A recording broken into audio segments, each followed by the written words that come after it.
Bonjour, on se retrouve aujourd'hui et on a des choses à vous dire parce que c'est le deuxième épisode et vous savez, le deuxième épisode, on l'a attendu parce que le premier est arrivé et puis le premier on a découvert des choses assez folles.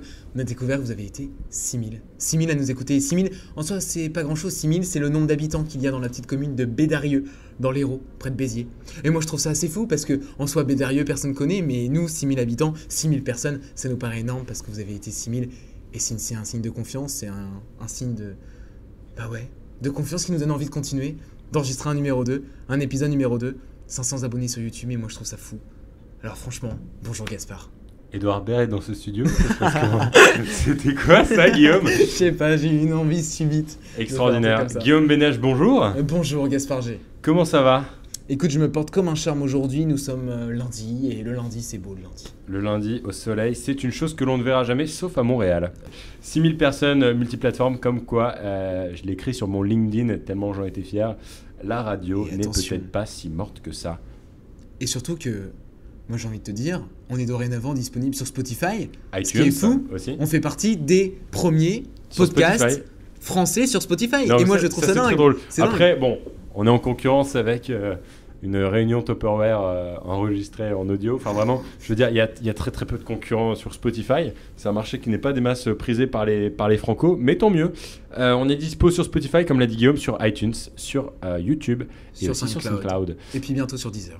D'ailleurs, si vous nous écoutez sur l'une de ces nouvelles plateformes, nous vous invitons évidemment à dorénavant donner votre like, donner votre j'aime, donner un petit commentaire. Mettez-nous un petit commentaire, ça fait toujours plaisir un petit commentaire. Dites-nous ce que vous en avez pensé. S'il faut mettre 3 étoiles, 4 étoiles, 5 étoiles, mettez 5 étoiles. Mais nous, on est comme les chauffeurs Uber, on préfère le 5 étoiles. En fait, j'ai failli te couper pour te dire, en fait, ce qu'il veut vous dire, c'est simplement mets 5 étoiles et tais-toi. Mais moi, quand il y a un chauffeur Uber qui me dit mets 5 étoiles, j'ai tout sauf envie de lui donner 5 étoiles. Tu sais que j'ai 5 étoiles en tant que passager Uber. J'ai 4.8 parce qu'une fois, j'ai vomi dedans. Bonjour et bienvenue dans le point G. 1, 2, 3, 4. Ah, le point G. Que le point G. Le point d'oreille. On va parler du point G ce matin, on en entend beaucoup parler. On sait jamais trop ce que ça veut dire. Alors, G. G. Guillaume Bénèche. Guillaume Bénèche. Gaspard G. Avec Gaspard G. Vous écoutez le point G. C'est de la poudre de perlimpinpin.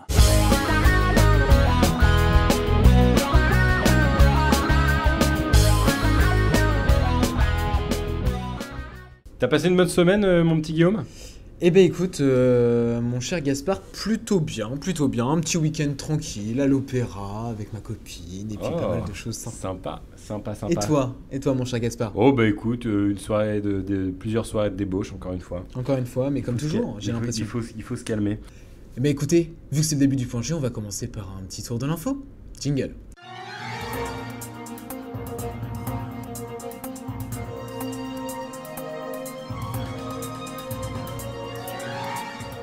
Eh bien mon cher Gaspard, à toi l'honneur. La première information que je vous ai sélectionnée les amis, c'est une information qui est parue partout, sur les journaux, sur internet, on en a beaucoup parlé, c'est encore un nouveau dérapage d'Emmanuel Macron. Pour trouver du travail, il suffit de traverser la rue. C'est ce qu'a assuré le président de la République à un horticulteur au chômage qui visitait l'Elysée à l'occasion des Journées du patrimoine le samedi 15 septembre. J'ai 25 ans, j'ai beau envoyer des CV, des lettres de motivation, ça ne fait rien. J'en ai envoyé partout dans les mairies, ils ne me prennent pas, a lancé le jeune homme au président de la République dans les jardins du palais. Vous voulez travailler dans quel secteur, demande alors Emmanuel Macron. À la base, je suis horticole, répond le jeune homme. Alors voilà, le conseil d'Emmanuel Macron est le suivant. Allez chercher du travail dans l'hôtellerie, dans les cafés de Montparnasse. Il cherche du monde en ce moment, dit et scande Emmanuel Macron, devant un internet, un Twitter et des journaux effarés. Encore un nouveau dérapage du président. On aime ou on n'aime pas sa réflexion, mais dans tous les cas, c'est un nouveau coup dur pour celui que l'on surnomme ici au point G, bébé Macron ou juste Bay.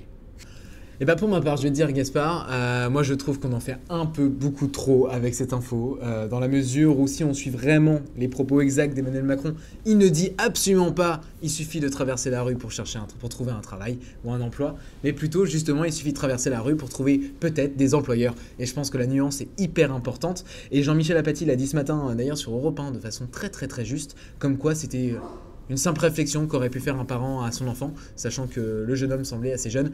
Et puis il y a plein de choses aussi sur ce sujet-là dont on pourrait débattre, notamment j'ai retrouvé un métier dans l'horticulture à Paris. Je sais pas si c'est le meilleur endroit. Enfin voilà, bref, on va pas délibérer pendant des heures, mais... Je suis assez d'accord avec toi, mais dans tous les cas, très paternaliste, le Emmanuel Macron. Deuxième info, Guillaume Bénèche.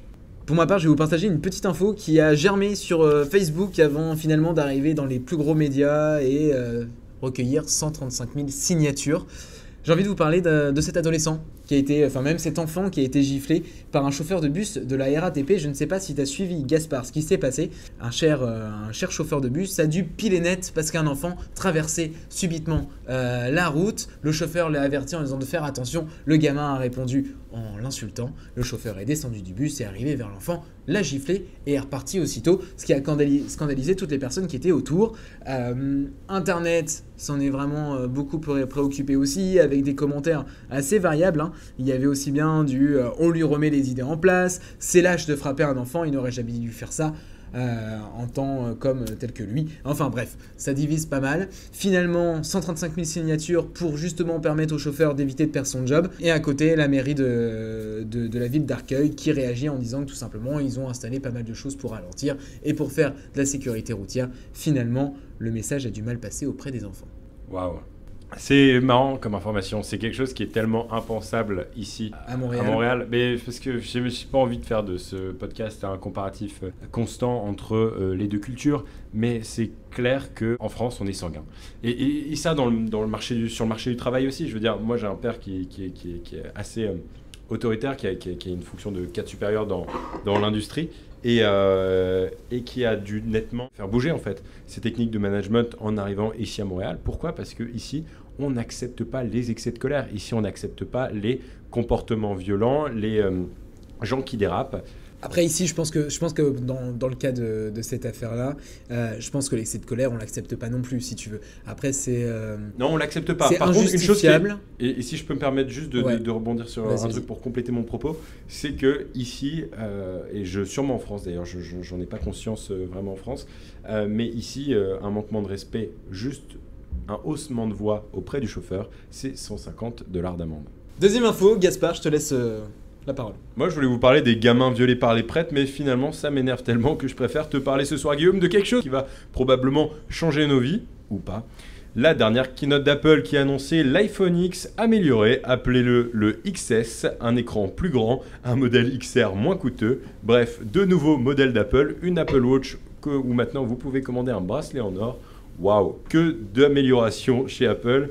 Clairement, Steve Jobs se retourne dans sa tombe. Le plus cher XS Max chez Apple de 512 Go est vendu 1 700 €. Toujours plus Apple. Ça fait mal, ça fait très très mal. Je suis très déçu, moi je vais te dire. Très déçu parce que depuis mes 12 ans, je suis vraiment les sorties d'Apple presque quotidien. J'ai des applis sur mon téléphone pour suivre toutes les rumeurs et tout ce qui peut sortir. Je suis abonné à des newsletters du même principe. Je regardais toutes les keynotes, mais toutes, pour savoir un peu les nouveaux produits et ce qui allait sortir. J'attendais vraiment ça avec impatience. J'installais même les versions bêta des nouvelles versions d'iOS sur un vieil iPhone. Finalement, là, moi j'ai l'impression que, si tu veux, Apple tourne en rond, qu'ils n'ont plus vraiment d'idées, qu'ils ont essayé une montre qui finalement fonctionne sans fonctionner, que derrière ils tentent des nouvelles choses en faisant récupérant un peu de l'ancien pour faire du nouveau. Et je suis un peu déçu parce qu'aujourd'hui je pense que les progrès techniques permettent de faire beaucoup plus qu'un simple iPhone un peu plus cher et un peu plus puissant. Ah, moi je suis un Apple fan depuis le jour 1, je veux dire, mes premiers produits Apple, je les ai eus assez jeunes. En effet, par contre, je trouve ça complètement inutile, je vais te dire, cette nouvelle keynote. Pourquoi pas une keynote à la limite ? Annoncez-nous des nouveaux produits, annoncez une nouvelle gamme, diversifiez-vous.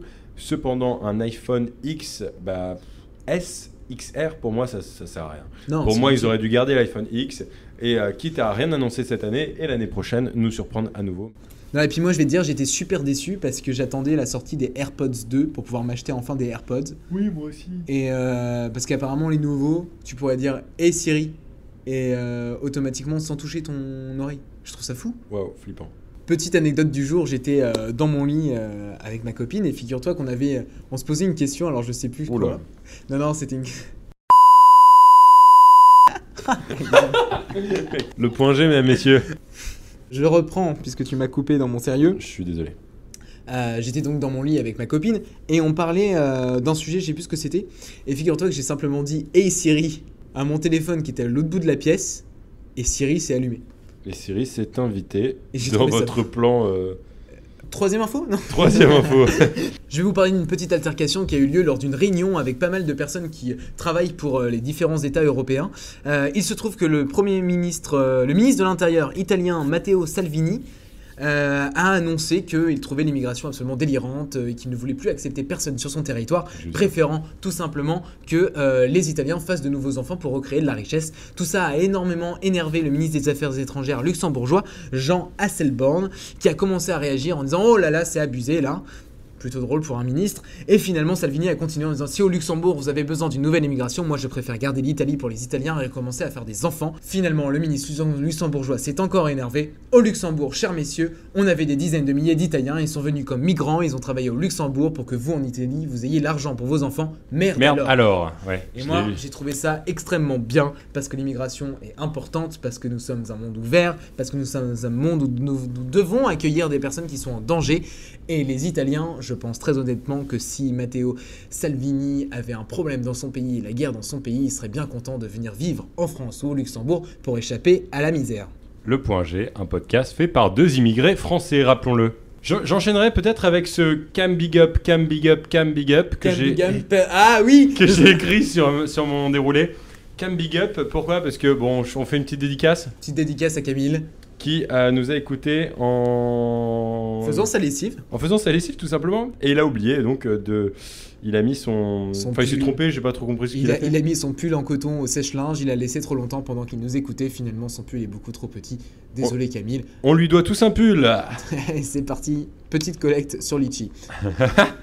Le sujet du jour, c'est la boutique de l'Elysée qui a fait scandale. Oh là là, scandale, oh mon Dieu. Poudre de perlimpinpin.shop.com. Oh, ça aurait claqué. Ça aurait claqué. Putain, faut réserver le nom de domaine s'il est pas pris. Je vérifie. Guillaume Ménage est réellement en train de vérifier dans le studio. Et c'est libre. Et mec, on l'achète. Alors, pour tous ceux qui nous écoutent, nous avons cherché à acheter poudre de perlimpinpin.com, mais il se trouve qu'un petit malin a déjà eu l'idée de racheter ce nom de domaine qu'il revend sur le marché secondaire à 594,78 € le nom de domaine. Idem pour le .fr qui est disponible à 345,46 €. Fils d'up. Et voilà, et sinon, malin, ouais. C'est incroyable. Tous les autres sont dispo, mais avec des prix, mais incroyables. Et d'ailleurs, il y a poudre de perlimpinpin.net qui est utilisé. Mais personne n'utilise des .net. Ça se passait en début de semaine sur les réseaux sociaux. La Twittosphère s'est excitée sur ce sujet, le sujet de la boutique de l'Elysée. Alors Gaspard, décryptons cette info. Décryptons cette info. Et d'ailleurs, on va peut-être appeler Hugo pour ça. Salut Hugo, si tu nous écoutes. Hugo, big up. Alors la boutique de l'Elysée est en train clairement de devenir un terrain de jeu de récupération politique et de fake news depuis quelques jours. Qu'est-ce qui s'est passé exactement? L'Elysée a eu l'idée de monter une boutique en ligne avec des produits dérivés. Alors ce sont des verres, ce sont des mugs, ce sont des cuillères, des t-shirts, des slips, des affiches et à peu près tout ce qu'on peut retrouver sur une boutique classique au motif de l'Elysée avec parfois le drapeau français, parfois des symboles de la République, parfois tout simplement le mot Élysée, parfois égalité sur un collier, bref. Des beaux colliers d'ailleurs. Ouais, ils sont très beaux. Et elle est classe cette boutique. Elle est classe, objectivement. Mais franchement, elle est très bien faite. Et surtout que l'idée derrière, ce n'est absolument pas une volonté de faire de l'argent pour l'État. L'idée pure qui a été formulée partout sur le site de la boutique, c'est de faire en sorte de financer les travaux de restauration de l'Élysée qui coûtent une fortune. Et un Élysée qui existe quand même depuis plus de 300 ans, qui nécessite aujourd'hui pas mal de travaux. Symbole de la présidence. Exactement, parce qu'on peut dire tout ce qu'on veut, on peut dire ce qu'on veut. Est-ce qu'on verrait aujourd'hui le président de la République ailleurs qu'à l'Élysée en France? Je ne pense pas. Pourquoi? Parce que déjà quand on parle de l'État, on parle de l'Élysée. Quand on parle tout simplement de la résidence du président, on parle de l'Élysée. L'Élysée, c'est un symbole de la République et c'est aussi une œuvre du patrimoine. Ça fait partie du patrimoine culturel français, du patrimoine immobilier français. Et rien que pour ça, il faut pouvoir le protéger, il faut pouvoir lever des fonds. Qui plus est, ça engage complètement et ça encourage le Made in France. Dans une France qui est décrite par le président de la République Emmanuel Macron comme la Startup Nation, il faut encourager ça. Moi, je trouve ça assez extraordinaire. Je vais te dire, pour moi, je suis assez d'accord avec toi. Oui, pour moi, il n'y a pas de faux débat. Je veux dire, c'est une bonne chose que le débat se soulève sur Internet, que les gens s'expriment, que les gens posent des questions par rapport à ça. Mais à partir du moment où tu lis le projet et que tu le lis avec en toute objectivité, tu ne peux pas vraiment être contre. Pourquoi ? Parce que c'est une boutique qui, tout simplement, qui est un peu une espèce de boutique de goodies. Je veux dire, tu vas visiter un musée, tu vas avoir derrière toute une boutique qui va être faite. Moi, je vais te dire ce qui m'énerve. C'est que les Français, on est un peu des hypocrites par moment. Les plus à droite réclament le retour de l'identité française et même les plus à gauche brandissent fièrement leur drapeau bleu, blanc, rouge lors de soirs de demi-finale ou les soirs de match. Nous sommes la seule nation où patriotisme rime avec conservatisme, tradition et narcissisme. Arrêtons de nous voiler la face. Quand j'entends les réacs sur Twitter crier au culte de la personnalité, ça me crispe. Emmanuel Macron, c'est un sex symbole ici, pour les jeunes américaines. Il faut dire que c'est dur parce que, vu ce qu'elle se tape, c'est pas toujours très évident. Être un président normal, pour moi, ça n'existe pas. Emmanuel Macron occupe la plus haute fonction publique en France. C'est l'un des plus grands décideurs de notre planète. Alors si Cyprien, Johnny ou Griezmann ont le droit à leur boutique de fan club, je suis heureux que notre président ait la sienne. C'était mon coup de gueule. Oui, et puis moi j'ai envie d'en renchérir là-dessus. Tout simplement pourquoi ? Parce que comme tu le disais, il y avait uniquement du Made in France sur cette boutique. Alors il y a eu pas mal de choses. Il y a eu apparemment de la fausse porcelaine, etc. etc. Toujours est-il qu'aujourd'hui on a des marques françaises qui produisent pour cette boutique. Duralex, qui est ultra connu. Aujourd'hui on a tous eu un verre chez nos grands-parents. Duralex, le verre que tu peux lancer de 3 mètres de haut, qui ne se pète pas. Et puis il y a une marque, moi, qui me fait très plaisir de voir sur cette boutique, c'est le slip français. Tu vois, c'est exactement l'exemple de la Startup Nation que veut Macron. Et c'est exactement l'exemple de la startup qui fonctionne et qui est purement française. Le slip français, pour ceux qui ne connaissent pas, c'est tout simplement une marque qui a été créée par Guillaume Gibaud il y a quelques années maintenant, qui a pour simple objectif de produire des slips, des caleçons et des sous-vêtements purement français. Le Guillaume Gibaud a relancé des usines françaises qui étaient fermées pour ça. Tout est produit en France, vendu en France. Alors oui, ça coûte un peu cher, c'est entre 25, 35, 45 euros, mais parce que c'est la production française. Exactement, c'est pas l'Élysée, c'est pas non plus un hôtel Ibis random en plein milieu de la France. Et puis il faut aussi préciser un truc, c'est tout simplement les produits qu'on peut acheter sur des boutiques comme Wish ou Amazon, etc. et qui sont des stylos personnalisables.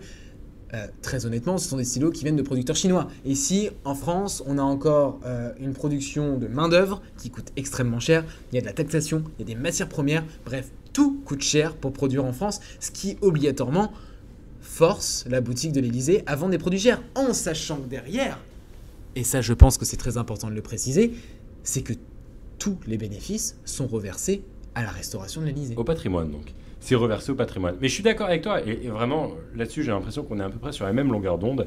Et qui plus est, j'avais envie de rajouter cette petite anecdote que ma maman me racontait cet été. Ma maman a passé ses vacances au Touquet. Bon, elle a fait sa petite cure française là-bas. Et donc, elle a croisé une nana du Touquet qui lançait une marque de fringues. Et cette marque de fringues, elle s'appelle Brigitte. Elle déclarait probablement la moitié de ce qu'elle vendait. Je veux dire, ce genre de petit marché un peu au black, ouais. Tu le connais, quoi. Je veux dire, c'est des petits commerces. Et donc, sa marque de fringues, Brigitte, elle faisait probablement des t-shirts poudre de perlimpinpin ou un truc dans le même délire. Et autant ici qu'on valorise le Made in France, parce que, comme tu le dis, elle achetait ça probablement sur Alibaba. Et puis, moi, j'ai envie de vous parler aussi de quelque chose. Tout simplement, on parle de culte de la personnalité, comme tu disais. Le culte de la personnalité, c'est quelque chose de grave. C'est quelque chose qui arrive dans des territoires qui ne sont pas soumis à la démocratie, dans des territoires où on a forcément un dictateur. Je pense que le culte de la personnalité, on le retrouve tout simplement en Corée du Nord, on le retrouve aussi en Russie, on le retrouve aussi en Turquie et encore dans bien d'autres endroits malheureusement. Et je pense qu'aujourd'hui, si c'est mettre une photo d'un président, une photo officielle qu'on retrouve dans toutes les mairies, dans la plupart des écoles, et si on retrouve justement la photo officielle de Macron sur un mug et on parle de culte de la personnalité, moi je trouve ça grave parce que ce sont des termes graves et aujourd'hui ça n'a pas sa place ici et non seulement ça n'a pas sa place dans le débat public, mais ça n'a pas de sens et ça renchérit encore des débats qui ne servent à rien, qui ne font que descendre la République, qui ne font que redescendre la France à l'international parce que ce sont des débats qui s'exportent et dont on peut parler à l'international et moi je trouve ça très mauvais. Puis on parle de culte de la personnalité, mais on a dit exactement la même chose à Stéphane Bern lorsqu'il a voulu lancer la Mission Patrimoine, un jeu à gratter sponsorisé par la Française des Jeux. Et finalement, ce loto a permis de réunir entre 15 et 20 millions d'euros, et ce qui n'est pas rien, puisque ces 15 et 20 millions d'euros permettront de financer la restauration d'œuvres qui font partie du patrimoine français. Et ça, c'est important, et il faut en parler, parce que dans des années, si on ne le fait pas, ça disparaîtra, et c'est notre culture qui disparaîtra avec. Culture, je t'aime. Avant le jingle du super méga coup de cœur, je voulais, peut-être on va créer un jingle, peut-être pas, on verra bien en post-prod, la vie des mamans. Ah, c'est très important. Ok, Attends, déjà, on va faire un truc parce que. On va créer un jingle en live.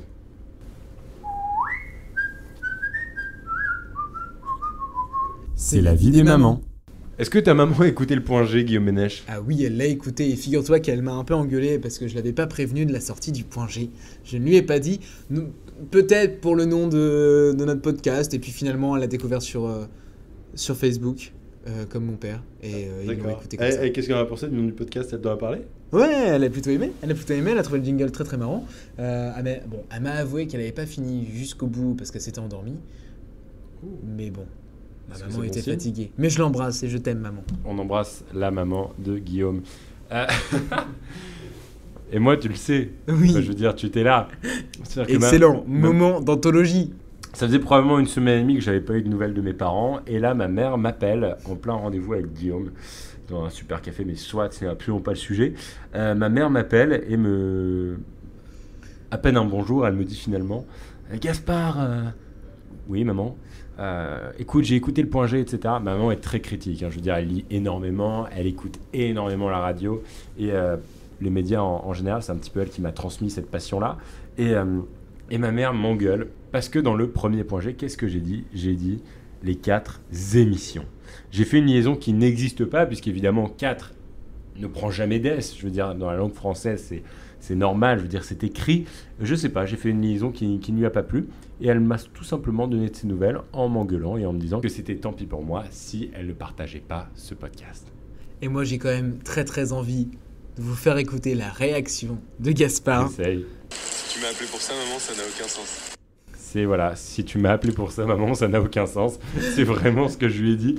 Et Guillaume en est témoin. Et c'était très drôle. Mais on vous embrasse aussi. Parce que merci d'avoir écouté le point G. Tout de suite, le super méga coup de cœur. C'est l'heure du super méga giga. Super méga coup de cœur. Guillaume Ménech, c'est à toi. C'est à moi l'honneur. Alors moi, vous savez, j'ai un peu plus l'habitude des médias traditionnels et il y a certaines choses que je n'ai jamais pu me permettre à la télé ou à la radio. Alors aujourd'hui, j'ai envie de le faire parce que ça me paraît important et j'ai envie de vous parler tout simplement d'un de mes meilleurs amis, Baptiste. Voilà, Baptiste, c'est quelqu'un d'assez extraordinaire et qui fait des choses assez dingues. C'est un jeune qui a tout simplement 17 ans et qui aura bientôt 18 dans quelques jours, qui a monté pas mal de projets depuis quelques mois, quelques années et qui a surtout... En vérité, il n'aime pas parler de passion, mais je pense qu'au fond de lui, c'est surtout ça, c'est une passion, c'est celle du cinéma. Baptiste, il est né en regardant des films, quasiment, il est tombé amoureux notamment de La Haine, qui je pense l'a rendu dingue du ciné. Kassovitz, Cassel, on aime. Et puis, il s'est passé quelque chose il y a quelques jours. Il se trouve que, je ne sais pas si vous le savez, mais il y a des épreuves de cinéma au baccalauréat en France. Et il y a un film à préparer souvent. Et donc, Baptiste a décidé de s'inscrire à cette épreuve et a préparé son film en 2 jours. Et finalement, ce film a été lauréat du Festival national de films de bac. Et moi, je trouve ça assez incroyable. D'autant plus que Baptiste n'en est pas à son premier projet. Il est en train de monter un nouveau documentaire. Il vient de faire la publicité d'une youtubeuse qui s'appelle Little Roaring pour sa nouvelle collection de publicité assez incroyable et d'une qualité formidable. Il a fait des pilotes pour Canal+. Et puis moi, à partir de ce moment-là, j'ai envie de dire félicitations, sachant qu'en plus de ça, il avait aussi remporté le prix de la région Normandie pour un film. Et il avait remporté une GoPro. Et je trouve ça assez stylé. Donc voilà. Putain, ce genre de trophée, mon gars. Du coup, où est-ce qu'on peut retrouver tout ça, Guillaume? Le court-métrage est dispo sur son compte Instagram, tout simplement BATISTE_PCH.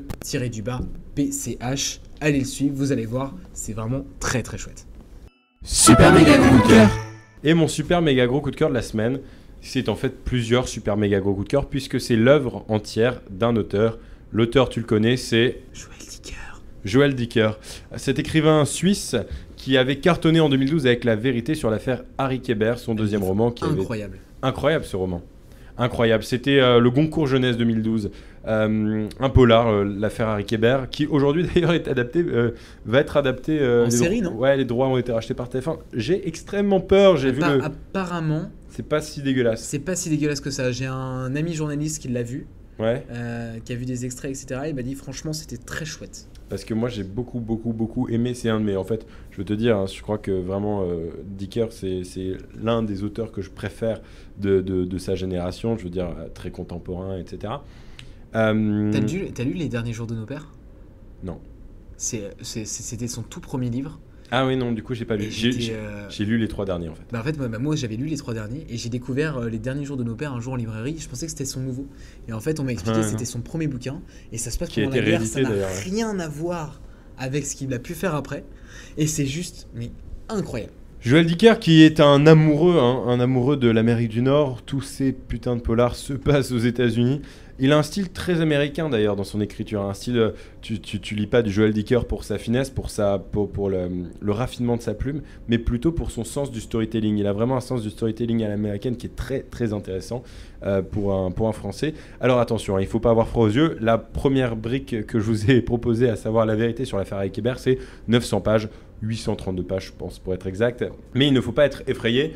Certains vous diront qu'il y a 3 parties au roman, que vous pouvez dégager la partie 2 et lire la partie 1 et la partie 3, mais pour moi c'est vraiment s'enlever l'expérience, vraiment vous vous attachez au personnage, c'est un truc de bâtard, surtout le personnage, ouais bon écoute, hein, on est une street radio, on n'est pas une street radio, surtout le personnage principal hein, que vous pouvez retrouver dans son 2e et 3e roman, à savoir l'affaire Eric Hébert et le livre des Baltimore. Ce personnage c'est Marcus Goldman, un jeune écrivain donc qui est d'ailleurs assez intéressant parce qu'il y a énormément de comparaisons, de liens où vous pouvez rattacher Joël Dicker avec ce Marcus Goldman. C'est extrêmement intéressant. C'est aux éditions de Fallois et donc voilà, sous format poche. C'est assez sympa. Joël Dicker qui est clairement un écrivain à suivre. Super méga coup de cœur. Tu le sais, on fait la promo de Joël Dicker. Tu le connais, c'est le moment de l'interaction auditeur. Guillaume Bénèche à la prod, Gaspard G. Ce soir, on va tout te défoncer, c'est le point G. Tu veux pas non, vas-y, je mets une instru, j'en fais un aussi. Y'a rien de banal quand tu regardes, quand t'écoutes. Que t'es juste posé sur ta chaise, à attendre qu'on te parle de Joël Dicker, à attendre que Gaspard G s'exprime sur ses coups de cœur. Nous on est là, on va vous parler des internautes, les gens qui étaient là comme des astronautes, qui attendaient juste pointer sur le futur, pointer sur YouTube, pointer sur SoundCloud, pointer sur Spotify. Y'a rien qui vaille. Bah non, parce que nous on est là, on t'écoute, on est là. Écoute-nous et parle avec nous. Putain, c'est pas si mal. Ouais, je sais pas. Objectivement, c'était un peu de la merde. Fini de rigoler. Voici le coup de cœur des internautes. Qu'est-ce qu'il raconte, Sixtine ? Sixtine nous dit « Je pense que votre chaîne va me faire aimer et me tenir au courant de l'actu. » Oh. Ça, j'adore. Zoé qui nous fait « J'ai fini d'écouter ce podcast en rentrant chez moi en bus. J'aime beaucoup le concept, les petites infos, les coups de cœur. C'est très agréable à écouter. Merci Zoé. » Moi, je vais faire un big up à Manu qui nous dit beaucoup d'amour sur les petits trucs comme ça qui nous occupent, nous informent et nous passionnent. Merci les gars, le point G. On aurait dit un slam de MC Solar. Moi j'ai envie de parler aussi de Mélissa, parce que Mélissa nous a fait waouh avec 3 W. Et à partir de ce moment-là, je me dis que ça fait vraiment waouh. Franchement, j'ai adoré ce podcast, j'écoute jamais ce genre de truc, mais là c'est vraiment cool, dynamique et intéressant. Ça s'écoute vraiment hyper facilement et ça apprend des trucs côté culture G et actualité. Bravo. Et moi j'ai envie de dire c'est normal parce que c'est le point G. Et c'est Gus qui, le 13 septembre, nous dit « Je viens de finir d'écouter le premier épisode du Point G. Coucou Gaspard G, Guillaume Ménèche. Et très honnêtement, j'ai passé un très bon moment. Chouette format, sujet intéressant, point de vue pertinent et puis cette légèreté qui change des podcasts trop pro. Presque lourd. J'aime bien le presque lourd. Merci Gus. Merci. C'est pas très visuel, mais nous avons fait un cœur avec nos doigts. Un cœur avec nos 2 mains. Voilà, cœur sur vous, amis d'Internet. Merci, n'oubliez pas de réagir, hashtag le point G partout, sur SoundCloud, sur Spotify, sur iTunes, sur YouTube, sur Twitter. Vous lâchez des commentaires, des étoiles, on compte sur vous. Ça peut être une réaction évidemment de l'émission, mais ça peut être surtout aussi une réaction vis-à-vis de l'actualité. Je vous invite quand même à concentrer tout ça sur Twitter parce que je sais clairement là où on est le plus actif pendant l'émission. Ça, c'est très simple en fait pendant l'émission de consulter un feed Twitter, beaucoup moins de consulter un feed YouTube. Sur ce, on vous invite encore une fois à mettre un commentaire. Toutes les personnes qui le font, envoyez-nous un petit screen et on vous enverra des stickers le point G quand on en fera. Ça peut être excellent en vrai. Ouais. Envoyez-nous un screen. On va créer une whitelist. Tu sais, il y a le blacklist, donc blacklist est mauvais. On va créer une whitelist. On va faire un Excel avec Guillaume de tous les auditeurs qui nous auront envoyé un screen de qui commentent de manière favorable le podcast sur Spotify, iTunes. Merci beaucoup de nous avoir écoutés. Vous êtes déjà 6000 auditeurs. On va construire ensemble une belle famille. Une très belle famille. Merci à tous. On se retrouve la semaine prochaine, comme d'habitude, à l'heure du goûter. Une famille avec 2 papas, précisons-le. Vous avez écouté le point G. À la semaine prochaine, c'est tous les mercredis.